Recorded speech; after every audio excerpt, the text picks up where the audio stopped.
콜로라도의 대형 산불 현장, 불길 속에서 가족을 잃고 홀로 살아남은 한국 소녀는 화상으로 얼굴이 일그러졌습니다. 이웃집 미국인 부부가 그녀를 품에 안았지만 낯선 땅에서 그녀를 기다리는 것은 차별과 외로움뿐이었습니다. 온 몸의 흉터보다 더 깊은 마음의 상처를 붓끝에 담아 그림을 그리기 시작한 소녀. 그녀의 예술은 어떻게 세상을 바꾸고 두 개의 상처 입은 영혼을 치유했을까요? 불길도 녹이지 못한 그녀의 특별한 삶의 사연, 지금 시작합니다. 안녕하세요. 저는 캐서린 테일러입니다. 콜로라도의 조용한 마을에서 남편 마이클과 함께 살고 있어요. 우리는 한때 행복한 세 식구였습니다. 우리의 아들 제이크는 16살에 밝고 재능 있는 아이였어요. 하지만 3년 전 모든 것이 바뀌었습니다. 그날은 평범한 화요일이었어요. 제이크는 학교에서 연극 연습을 마치고 돌아오는 길이었죠. 그런데 갑자기 학교에서 총기 난사 사건이 발생했어요. 한 학생이 교실에 들어와 무차별 사격을 시작했고 12명의 학생들이 목숨을 잃었습니다. 그 중에는 우리 제이크도 있었어요. 그 소식을 들었을 때 저는 세상이 무너지는 것 같았어요. 마이클과 저는 병원으로 달려갔지만 이미 늦었습니다. 제이크는 가슴에 총상을 입고 현장에서 숨을 거뒀다고 했어요. 그날 이후 우리 집에는 웃음소리가 사라졌습니다. 마이클은 자신의 슬픔을 일에 파묻혔고 저는 깊은 우울증에 빠졌어요. 제이크의 방은 그대로 두었고 저는 그의 침대에 앉아 수없이 많은 밤을 울며 지새웠습니다. 약을 먹고 상담을 받았지만 아무것도 도움이 되지 않았어요. 매일 아침 눈을 뜨는 것조차 고통이었습니다. 그렇게 1년이 지났을 때 우리 옆집에 새로운 이웃이 이사 왔어요. 한국에서 온 가족이었죠. 김재현 씨와 이미영 씨, 그리고 두 자녀 소연이와 준호였어요. 소연이는 14살, 준호는 11살이었습니다. 처음에는 그들에게 관심이 없었어요. 누구를 만나고 싶은 마음도 없었으니까요. 하지만 미영 씨는 끈기 있게 우리에게 다가왔어요. 어느 날 그녀는 손수 만든 음식을 들고 우리 집을 방문했습니다. 안녕하세요. 이웃으로 인사드립니다. 우리나라에서는 이사하면 이웃에게 음식을 나누는 풍습이 있어요. 라며 미영 씨는 서툰 영어로 말했어요. 그녀의 따뜻한 미소에 저도 모르게 문을 활짝 열게 되었습니다. 미영 씨는 한국에서 미술 교사였다고 했어요. 재현 씨는 IT 회사에서 일하는 엔지니어였고 미국 지사로 발령받아 가족과 함께 이주했다고 했죠. 두 아이들은 예의 바르고 밝았어요. 특히 소연이는 그림 그리는 것을 좋아했는데 그녀의 그림에는 특별한 무언가가 있었습니다. 소연이는 항상 스케치북을 들고 다니며 주변 풍경이나 사람들을 그렸어요. 그녀의 그림은 놀라울 정도로 섬세하고 감성적이었죠. 어느 날 소연이는 우리에게 자신의 그림을 선물했어요. 그것은 제이크의 초상화였습니다. 소연이는 제이크의 사진을 보고 그렸다고 했어요. 그림 속 제이크는 살아있는 듯 생생했고 그의 따뜻한 미소가 그대로 담겨 있었죠. 제이크는 정말 멋진 사람이었을 것 같아요. 그의 눈에서 친절함이 보여요라고 소연이가 말했습니다. 그 순간 오랫동안 닫혀있던 제 마음이 조금씩 열리기 시작했어요. 그렇게 우리는 조금씩 가까워졌습니다. 미영 씨는 종종 한국 음식을 만들어 가져왔고 저는 그녀에게 미국 요리를 가르쳐 주었죠. 재현 씨와 마이클은 주말마다 야구 경기를 함께 보며 친해졌고 준호는 마이클에게 한국어를 가르쳐 주기도 했어요. 미영 씨는 제 우울증에 대해 알게 되었을 때 자신의 경험을 나누어 주었어요. 그녀도 어린 시절 교통사고로 부모님을 잃었다고 했죠. 슬픔은 결코 사라지지 않아요. 하지만 시간이 지나면 함께 살아가는 법을 배우게 됩니다. 라는 그녀의 말은 제게 큰 위로가 되었어요. 소연이와 저는 특별한 유대감을 형성했어요. 저는 대학에서 미술을 전공했었는데 소연이에게 다양한 그림 기법을 가르쳐 주었죠. 그녀는 놀라운 재능을 가진 아이였어요. 특히 인물화에 뛰어났고 감정을 표현하는 능력이 탁월했습니다. 그렇게 우리는 서로의 상처를 치유해 나갔어요. 김씨 가족 덕분에 우리 집에는 다시 웃음소리가 들리기 시작했고 마이클과 저는 조금씩 제이크의 죽음을 받아들이기 시작했습니다. 하지만 행복은 오래가지 못했어요. 그해 여름, 콜로라도는 기록적인 폭염과 가뭄에 시달렸고 우리 동네 주변 산림에서 대형 산불이 발생했습니다. 불길은 순식간에 번져 마을 전체를 덮쳤고 우리는 급히 대피해야 했어요. 대피하는 과정에서 우리는 김 씨 가족과 헤어지게 되었습니다. 며칠 후 산불은 진화되었지만 우리 동네는 잿더미로 변해 있었어요. 그리고 우리는 충격적인 소식을 들었습니다. 김 씨 가족이 대피하는 도중 불길에 휩싸여 재현 씨와 미영 씨, 그리고 준호는 현장에서 사망했고 소연이만 기적적으로 살아남았지만 심각한 화상을 입었다는 거예요. 우리는 곧바로 병원으로 달려갔습니다. 소연이는 중환자실에 있었고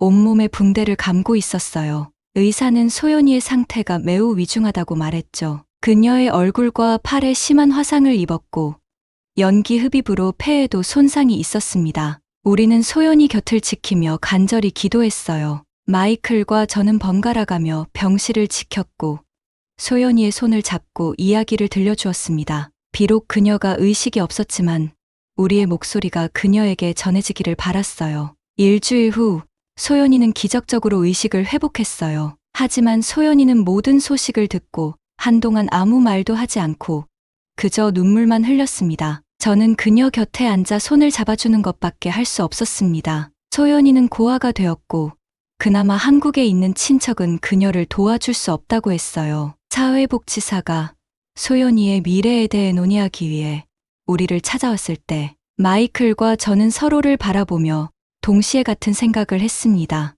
우리가 소연이를 입양하고 싶습니다. 망설임 없이 말했어요. 입양 절차는 복잡하고 어려웠지만 우리는 포기하지 않았어요. 변호사를 선임하고 필요한 서류를 준비하고 법원에 탄원서를 제출했죠. 소연이도 우리와 함께 살기를 원했고 결국 법원은 우리의 입양 신청을 받아들였습니다. 이제는 소연이가 우리의 딸이 된 것이죠. 소연이는 화상 치료를 받기 위해 병원에 오랫동안 입원해야 했습니다. 그녀는 여러 차례 피부 이식 수술을 받았고 재활 치료도 받아야 했어요. 그 과정은 길고 고통스러웠지만 소연이는 놀라운 용기를 보여주었습니다. 병원에 있는 동안 소연이는 거의 말을 하지 않았어요. 그림도 그리지 않았죠. 그녀의 눈에서는 생기가 사라졌고 저는 그녀가 내면의 상처뿐만 아니라 외면의 상처로도 고통받고 있다는 것을 알 수 있었습니다. 어느 날 저는 소연이에게 작은 스케치북과 연필을 가져다 주었어요. 처음에는 그녀가 관심을 보이지 않았지만 며칠 후 병실에 들어갔을 때 소연이가 무언가를 그리고 있는 것을 발견했습니다. 그녀의 첫 그림은 불길에 둘러싸인 가족의 모습이었어요. 너무나 생생하고 고통스러운 이미지에 저는 숨이 막혔습니다. 하지만 그것은 소연이가 자신의 트라우마를 표현하기 시작한 첫걸음이었어요. 괜찮아. 모든 감정을 그림으로 표현해도 돼. 때로는 말보다 그림이 더 많은 것을 말해주니까. 저는 그녀의 머리를 쓰다듬으며 말했습니다. 그 후로 소연이는 매일 그림을 그렸어요. 처음에는 어둡고 고통스러운 이미지들이었지만 시간이 지날수록 조금씩 희망과 빛이 담긴 그림들로 변해갔습니다. 그림은 소연이의 치유 과정에서 중요한 역할을 했어요. 6개월 후 소연이는 마침내 퇴원하고 우리 집으로 왔습니다. 우리는 그녀를 위해 특별한 방을 꾸몄어요. 밝은 색상의 벽지, 편안한 침대, 그리고 미술용품으로 가득 찬 책상이 있는 공간이었죠. 소연이는 처음으로 미소를 지었습니다. 하지만 학교 생활은 쉽지 않았어요. 소연이는 얼굴과 팔에 남은 화상 흉터 때문에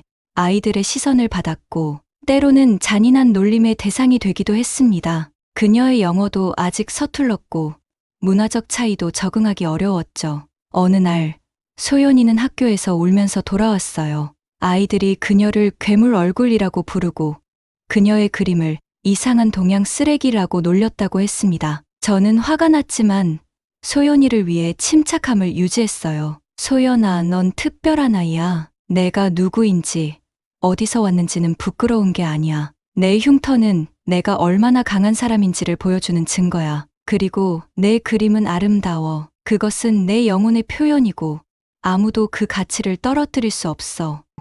소연이는 그날 이후 조금씩 변하기 시작했어요. 자신의 정체성을 숨기지 않고 오히려 한국 문화를 학교에 소개하기도 했죠. 한국어로 친구들의 이름을 써주고 한국 전통 미술을 소개하는 발표를 하기도 했습니다. 그녀의 용기와 자신감에 많은 친구들이 감동받았고 점차 소연이를 존중하기 시작했어요. 하지만 여전히 일부 아이들의 괴롭힘은 계속되었고 저희는 소연이를 위해 더 나은 환경을 찾기로 결정했습니다. 마침 샌프란시스코의 명문 예술사립학교에서 장학생을 모집한다는 소식을 들었어요. 소연이는 자신의 포트폴리오를 제출했고 놀랍게도 전액 장학금을 받아 입학할 수 있게 되었습니다. 새로운 학교는 소연이에게 완전히 다른 세계였어요. 다양한 배경의 학생들이 모여 있었고 창의성과 개성이 존중받는 분위기였죠. 소연이는 그곳에서 마침내 자신의 재능을 마음껏 펼칠 수 있었습니다. 특히 동양과 서양의 미술 기법을 융합한 그녀만의 독특한 스타일은 많은 주목을 받았어요. 고등학교 3학년 때 소연이는 전국 청소년 미술 공모전에서 대상을 수상했습니다. 그녀의 작품 불꽃 속의 기억은 산불의 트라우마를 극복하고 새로운 삶을 찾아가는 여정을 담은 연작이었죠. 그 작품은 나중에 뉴욕의 현대미술관에서 전시되기도 했어요. 소연이는 로드아일랜드 디자인 스쿨에 전액 장학금으로 입학했습니다. 대학 생활은 소연이에게 더 넓은 세계를 열어주었죠. 그녀는 다양한 미술 형식을 실험하며 자신만의 예술 세계를 구축해 나갔어요. 하지만 대학 3학년 때 또 다른 시련이 찾아왔습니다. 유명한 방문 교수가 소연이의 재능에 관심을 보이며 개인 지도를 제안했어요. 처음에는 좋은 기회라고 생각했지만 그 교수는 점차 부적절한 행동을 보이기 시작했죠. 어느 날 그는 작업실에서 소연이를 성추행하려 했습니다. 소연이는 처음에는 그 일을 숨겼어요. 교수의 위협과 자신의 미래에 대한 두려움 때문이었죠. 하지만 결국 저는 모든 것을 털어놓았습니다. 저는 즉시 학교에 이 사실을 알렸고 법적 조치를 취했어요. 그 과정은 힘들었지만 소연이는 용기를 내어 진실을 말했고 결국 그 교수는 파면되었습니다. 이 경험은 소연이에게 큰 상처를 남겼지만 동시에 그녀를 더 강하게 만들었어요. 그녀는 캠퍼스 내 성폭력 예방 활동에 적극적으로 참여하기 시작했고 자신의 경험을 통해 다른 피해자들을 돕기도 했죠. 그리고 이 경험은 그녀의 예술 세계에도 큰 영향을 미쳤습니다. 소연이는 여성의임과 회복력을 주제로 한 작품들을 만들기 시작했어요. 대학을 졸업한 후 소연이는 뉴욕의 유명 갤러리에서 첫 개인전을 열었습니다. 불과 재생이라는 제목의 전시회는 큰 성공을 거두었고 소연이는 미술계의 떠오르는 별로 주목받기 시작했어요. 그녀의 작품은 개인적인 트라우마와 회복, 문화적 정체성, 여성의 경험 등 다양한 주제를 다루며 많은 이들의 공감을 얻었습니다. 성공한 작가가 된 소연이는 자신의 경험을 바탕으로 다른 이들을 돕기로 결심했어요. 그녀는 피닉스 재단을 설립했는데 이 재단은 재난 피해 아동들과 성폭력 피해 여성들을 위한 미술 치료 프로그램을 운영했죠. 특히 산불 피해 지역의 아이들을 위한 프로그램은 많은 주목을 받았습니다. 그녀는 자신의 이중 문화적 배경을 소중히 여겼고 이를 통해 다양한 문화 간의 대화를 촉진하고자 했죠. 서울에서 열린 두 세계 사이라는 전시회는 한국에서도 큰 반향을 일으켰습니다. 30대 초반, 소연이는 자신의 미술관을 세우는 꿈을 이루었어요. 샌프란시스코의 문을 연 피닉스 미술관은 재난과 트라우마를 경험한 예술가들의 작품을 중심으로 전시했죠. 미술관 내에는 미술치료 센터도 있어 트라우마를 겪은 사람들이 예술을 통해 치유될 수 있는 공간을 제공했습니다. 소연이는 성공한 예술가가 되었지만 결코 자신의 뿌리를 잊지 않았어요. 그녀의 스튜디오에는 항상 부모님과 동생의 사진이 있었고 한국 전통 미술 작품들도 소중히 보관하고 있었죠. 매년 부모님과 동생의 기일에는 특별한 추모 작품을 만들었고 그것들은 그녀의 개인 컬렉션에서 가장 소중한 부분이었습니다. 소연이는 또한 마이클과 저에게도 깊은 감사를 표현했어요. 두 분이 저를 받아들이지 않으셨다면 저는 지금 여기 있지 않았을 거예요. 두 분은 제게 두 번째 삶을 주셨어요. 소연이의 말에 저는 눈물을 흘렸어요. 그 순간 저는 깨달았습니다. 우리가 홀로 슬퍼하는 소연이를 구한 것이 아니라 소연이가 우리를 슬픔의 어둠 속에서 구한 거라고요. 제이크를 잃은 후 무너져 내린 우리에게 소연이는 다시 삶의 의미와 기쁨을 가져다 주었으니까요. 마이클과 저는 그날 저녁 테라스에 앉아 밤하늘을 바라보았어요. 수많은 별들이 빛나고 있었고 풀벌레 소리가 들려왔죠. 캐서린, 우리는 정말 복받은 사람들이야. 제이크를 잃은 슬픔은 여전하지만 소연이가 우리 삶에 다시 빛을 가져다 주었어. 마이클이 제 손을 잡으며 말했습니다. 소연이의 피닉스 미술관은 단순한 전시 공간이 아니었어요. 그곳은 상처받은 영혼들이 모여 예술을 통해 치유되는 공간이었죠. 특히 총기 사건과 화재 등의 트라우마를 경험한 사람들을 위한 특별 프로그램은 많은 이들에게 희망을 주었습니다. 소연이는 제이크의 이름으로 특별한 장학금도 마련했어요. 제이크 테일러 메모리얼 장학금은 총기 폭력 피해자 가족의 자녀들에게 예술 교육 기회를 제공했죠. 이 장학금을 통해 많은 아이들이 자신이 트라우마를 예술로 승화시키는 법을 배웠습니다. 또한 소연이는 자신의 성추행 경험을 바탕으로 여성 예술가들을 위한 안전한 공간과 멘토링 프로그램도 만들었어요. 그녀는 공개적으로 자신의 경험을 이야기하며 침묵 속에 고통받는 많은 여성들에게 용기를 주었습니다. 우리의 상처는 우리를 약하게 만드는 것이 아니라 오히려 더 강하게 만들어요. 그리고 그 상처를 통해 우리는 다른 이들을 더 깊이 이해하고 도울 수 있게 되죠. 라고 소연이는 말했어요. 소연이는 자신의 한국 정체성을 결코 잊지 않았어요. 그녀는 한국어를 유창하게 구사했고 한국 문화와 역사에 대한 깊은 이해를 가지고 있었죠. 특히 그녀의 작품에는 한국 전통 미술의 요소와 서양 현대 미술의 기법이 독특하게 융합되어 있었습니다. 35살이 되던 해 소연이는 서울에서 대규모 전시회를 열게 되었어요. 이 전시회는 그녀의 이중문화적 정체성과 삶의 여정을 담고 있었죠. 전시회는 대성공을 거두었고 한국 미술계에서도 큰 주목을 받았습니다. 사실 서울로 가기 전 소연이는 부모님과 동생의 묘소를 찾았었습니다. 그녀는 자신의 그림 중 가장 아끼는 작품을 가져가 봉헌했어요. 그 작품은 불길 속에서 피어나는 꽃을 그린 것이었는데 소연이의 삶을 상징하는 것 같았습니다. 엄마, 아빠, 많이 보고 싶어요. 저는 잘 지내고 있어요. 부모님이 자랑스러워할 만한 사람이 되려고 노력하고 있어요. 소연이는 묘소 앞에서 조용히 말했어요. 그 모습을 보며 저는 그녀가 얼마나 강인한 사람인지 다시 한번 느꼈습니다. 그 전시회를 위해 마이클과 저도 서울을 방문했어요. 소연이는 우리에게 한국의 아름다움을 보여주고 싶어 했죠. 함께 경복궁을 걷고 한강을 따라 자전거를 타고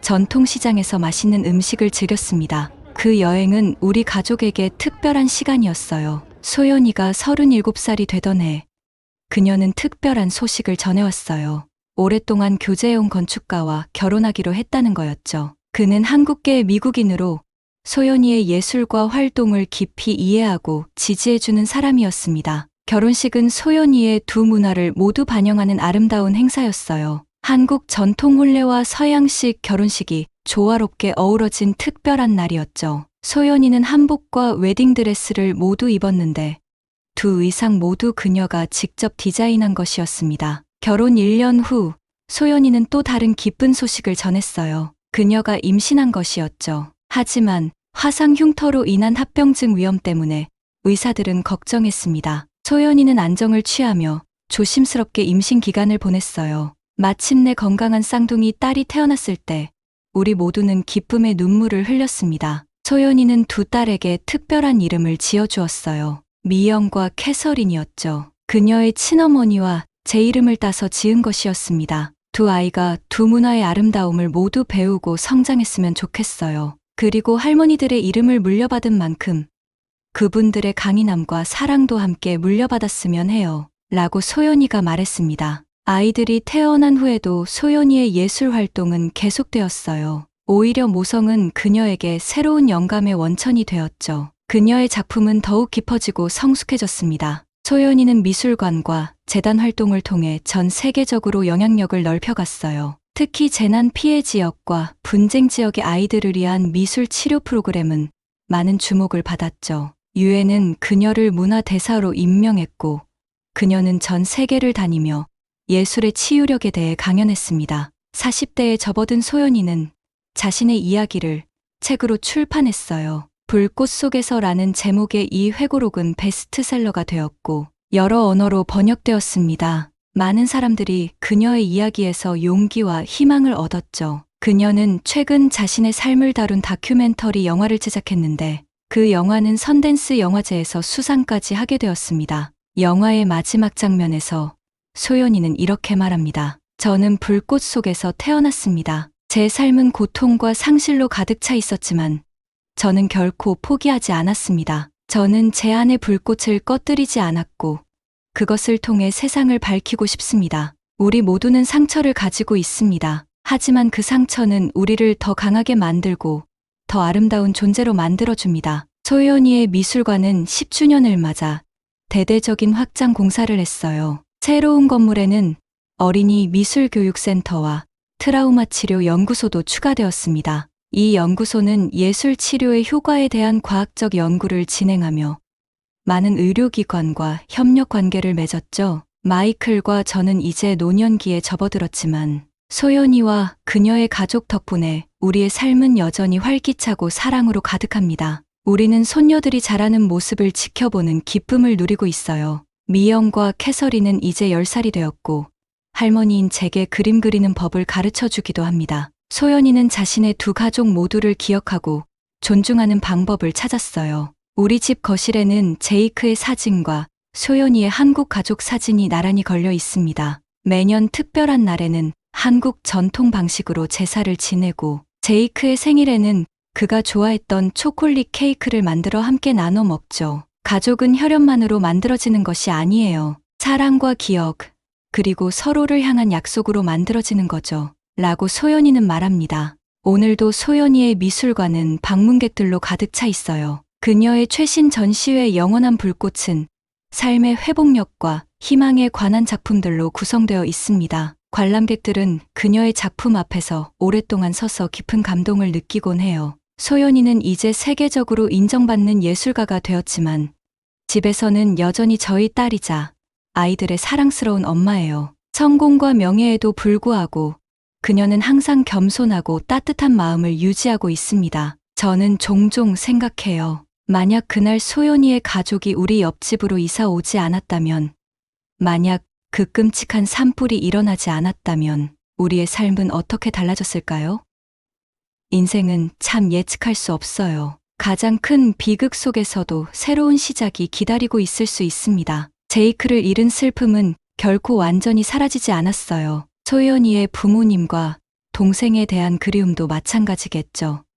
하지만 우리는 그 상실을 통해 서로를 찾았고 함께 새로운 가족이 되었습니다. 우리의 이야기는 슬픔에서 시작되었지만 사랑과 희망으로 계속되고 있어요. 오늘 밤 소연이는 미술관에서 열리는 자선 행사에 참석하기 위해 준비 중이에요. 그녀가 현관에 서 있는 모습을 보니 문득 20년 전 처음 우리 집에 왔을 때의 소녀가 떠오릅니다. 붕대로 감싸인 얼굴, 슬픔으로 가득 찬 눈, 그리고 불확실한 미래. 그 소녀가 이렇게 강인하고 아름다운 여성으로 성장할 줄 누가 알았을까요? 그녀의 얼굴에 남은 흉터는 이제 그녀의 아름다움을 더해주는 일부가 되었어요. 엄마 준비됐어요? 소연이가 미소 지으며 묻습니다. 그럼 준비됐지? 저는 대답하며 그녀의 손을 잡습니다. 우리는 함께 나가며 밤하늘을 바라봤어요. 별들이 밝게 빛나고 있었어요. 어딘가에서 제이크와 소연이의 가족도 우리를 지켜보고 있을 거예요. 그들의 사랑은 우리 안에 살아있고 우리는 그 사랑을 계속해서 이어갈 것입니다. 불꽃 속에서 피어난 꽃, 그것이 바로 우리 소연이의 이야기입니다. 그리고 그 꽃은 계속해서 더 많은 꽃을 피워내며 세상을 더 아름답게 만들어가고 있습니다. 오늘의 사연은 여기까지였습니다. 여러분은 오늘의 사연을 어떻게 들으셨나요? 오늘의 사연이 여러분께 감동을 전해드렸길 바랍니다. 오늘의 이야기가 마음에 드셨다면 좋아요와 구독 부탁드리겠습니다. 댓글로 여러분의 의견을 남겨주시고 감동을 함께 나누고픈 분에게 이 영상을 공유해보세요. 알림 설정을 해두시면 다음 해외 감동 사연을 가장 빨리 알려드리겠습니다. 여러분께 더 진한 감동을 드리기 위해 노력하겠습니다. 항상 건강하시고 행복하세요. 시청해주셔서 감사합니다.